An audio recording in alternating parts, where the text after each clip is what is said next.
नौकरी रहे या नौकरी से निकाल दो, बाबा साहब का अपमान नहीं सुनूंगी। 26 जनवरी गणतंत्र दिवस महाराष्ट्र के नासिक में सरकारी समारोह चल रहा था। मंच पर मंत्री गिरीश महाजन खड़े थे। भाषण में महापुरुषों के नाम गिनाए जा रहे थे।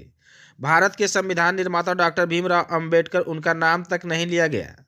तभी सभा के बीच आंखों में दर्द लिए वर्दी में खड़ी होकर बोली, सस्पेंड करना हो तो कर दीजिए, लेकिन बाबा साहब डॉक्टर भीमराव का अपमान नहीं सहेंगे। संविधान में नहीं कुछ जिंदा इंसानों के सीनों में धड़कता है, और आप गणतंत्र दिवस पर उनका नाम भूल गए। जिस दिन संविधान का जन्म हुआ उस दिन नेता मंत्री का अधिकार सम्मान हो गया, पूरा सिस्टम टाइट हो गया, और फिर भी पुराना तरीका आवाज उठाने वालों को पुलिस हिरासत में रखा।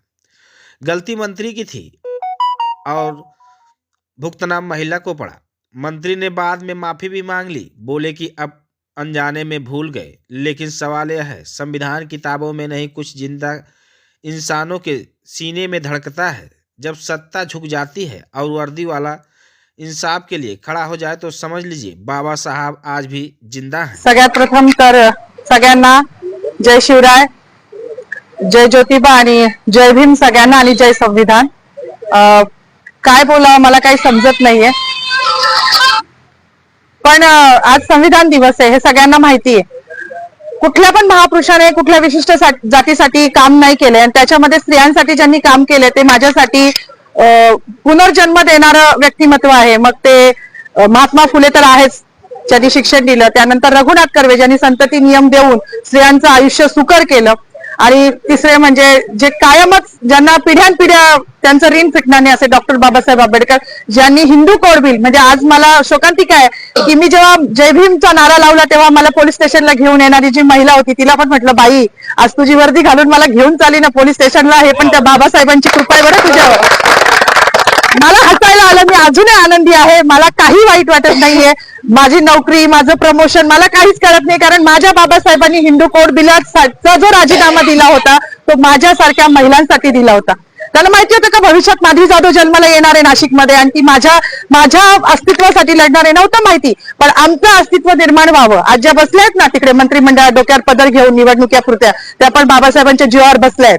नाही तर विशिष्ट जातीने तेच काम करायचं असं लिहून ठेवलं होतं। चूल आणि मूल याच्या पलीकडे ह्यांच्या संविधानानुसार कुठला वाव स्त्रीला नव्हता, आणि ज्या संविधानाने आज मला ही ताकद दिली आहे त्या बाबाला जेव्हा हे संपवायला जात आहे तेव्हा त्यांची ही लेख तेवढ्याच निडरतेने उभी राहिली, आणि ह्याचा मला खूप अभिमान आहे। जास्त काही बोलणार नाही। गिरीश महाजनांनी जो बाबासाहेबांचा अपमान केला आहे तो भरून निघण्यासारखा नाही, म्हणजे त्यांच्या दृष्टिकोनातून पाप धुवायला आता कुंभमेळा येतोय, तिथे जरी त्यांनी नदीत आंघोळ केली तरी तो धुतला जाणार नाही, इतकं मोठं पाप त्यांनी केलेलं आहे। त्यांचं पाप जेव्हा संविधानाच्याच मार्गाने त्यांच्यावर ॲट्रॉसिटी दाखल होईल ना तेव्हाच ते धुतलं जाईल। एवढीच माझी मागणी की त्यांच्यावर ॲट्रॉसिटी दाखल करावी, अन्यथा ह्याच ठिकाणी मी उपोषण चालू करणार आहे। केलंच आहे असं समजा, जोपर्यंत त्यांच्यावर ॲट्रॉसिटी दाखल होत नाही। बाकी मला काही म्हणायचं नाही। पुन्हा एकदा जय भीम, डॉक्टर बाबासाहेब आंबेडकरांचा, डॉक्टर बाबासाहेब आंबेडकरांचा,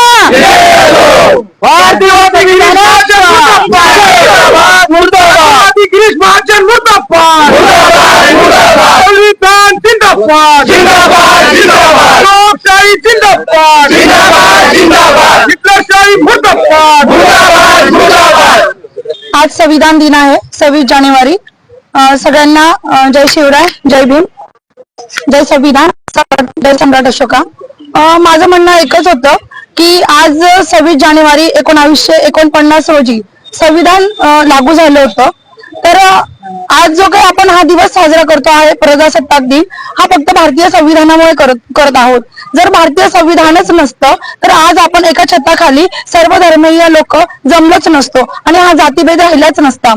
तर माझं एकच म्हणणं होतं की गिरीश महाजन यांनी, मंत्री महोदयांनी शिवाजी महाराजांचा जयघोष केला, संभाजी महाराजांचा जयघोष केला, मग बाबासाहेबांचा असा काय गुन्हा होता का बाबासाहेबांना का असं मुद्दामून डावललं जात आहे की हा असं, हे खूप म्हणजे त्यांनी असं करायला नको होतं। म्हणजे परेड चालू होती ग्राउंडवर, आणि परेड चालू असताना जेव्हा घोषणा दिल्या गेल्या की छत्रपती शिवाजी महाराजांची जय घातली गेली, परत संभाजी महाराजांचं नाव घेतलं गेलं, आता बाबासाहेब त्यांची घोषणा केली जाईल, पण तसं झालंच नाही। असं रक्त उफाळून येत होतं, परंतु एक जाण्याची वाट बघत होतो की कधी आपली परेड सुटेल आणि मंत्री महोदयांना आपण त्यांना हा जाब विचारू किंवा त्यांनी असं का केलं आपण विचारू. म्हणजे आमच्या मॅडम तिथवर पोहोचल्या, त्यांची धावपळ होती, त्यांच्या पाठीमागे मी पण गेली की त्यांना माईक मिळावा आणि त्यांनी हे त्यांना सांगावं की का झालं असं की बाबासाहेबांचं नाव का घेतलं गेलं नाही. तर मला एकच सांगायचं आहे सर्व जनतेला की ज्या संविधानामुळे आपण आहोत त्या संविधानाचे आपण सगळे रक्षक आहोत. तुम्ही मानलं अगर नाही मानलं तरी सुद्धा हा देश भारतीय संविधानावरच चालणार आहे. आम्हाला मनुस्मृती नको आहे, आम्हाला फक्त संविधान हवं आहे आणि लोकशाही हवी आहे. लोकशाही वाचवण्यासाठी आम्हाला जे करता येईल आम्ही ते करू.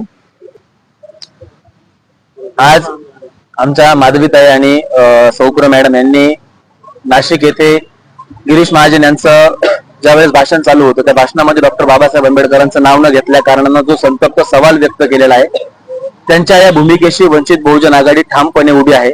सुरुवातीपासूनच आम्ही त्यांना सांगितलं होतं की तुमची जी काही भूमिका असेल, तुमच्या अभिव्यक्ती स्वातंत्र्याचं हनन होणार नाही, तुमच्या अभिव्यक्ती स्वातंत्र्याला संरक्षण दिलं जाईल आणि तुमच्या पाठीमागे वंचित बहुजन आघाडी ठामपणे उभी राहील.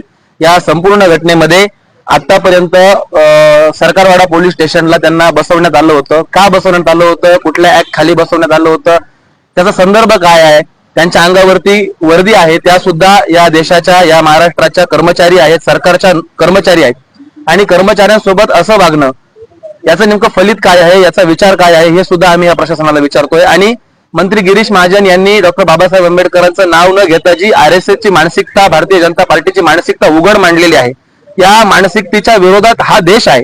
हा देश डॉक्टर बाबासाहेब आंबेडकरांच्या संविधानानं चालतो. तुम्ही EVM मॅनेज करून सत्ता हस्तगत करू शकता, परंतु लोकांची मनं हस्तगत करू शकत नाही. आणि हा रोष तुम्हाला रस्त्यावरती, हा रोष तुम्हाला आंदोलनात, हा रोष तुम्हाला तुमच्या भाषणांच्या वेळी असाच दिसला जाईल. आणि गिरीश महाजन यांना ओपन चॅलेंज आहे, तुम्ही नाशिकचे पालकमंत्री नाही आहात, तुम्ही त्या आविर्भावामध्ये राहू नका. तुम्ही कुंभमेळा मंत्री आहात, तुम्ही बिनमुलाय मेहमान आहात. तुम्ही नाशिकमध्ये वृक्षतोड केली, नाशिककरांनी सहन करायचा प्रयत्न केला. तुम्ही नाशिकचे हाल जळगाव सारखे करायचे प्रयत्न केले, नाशिककरांनी सहन करायचा प्रयत्न केला. परंतु आता नाशिककर तुमच्या या महाचुकीला, घोड चुकीला विसरणार नाही आहेत. तुम्ही डॉक्टर बाबासाहेब आंबेडकरांचा अपमान केलेला आहे. गिरीश महाजन, तुम्ही नाशिक सोडून परत जळगावला जा.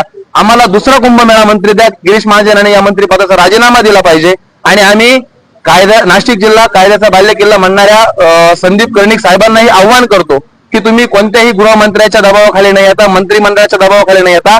हा तमाम दलितांचा, तमाम आंबेडकरी प्रेमींचा अपमान आहे.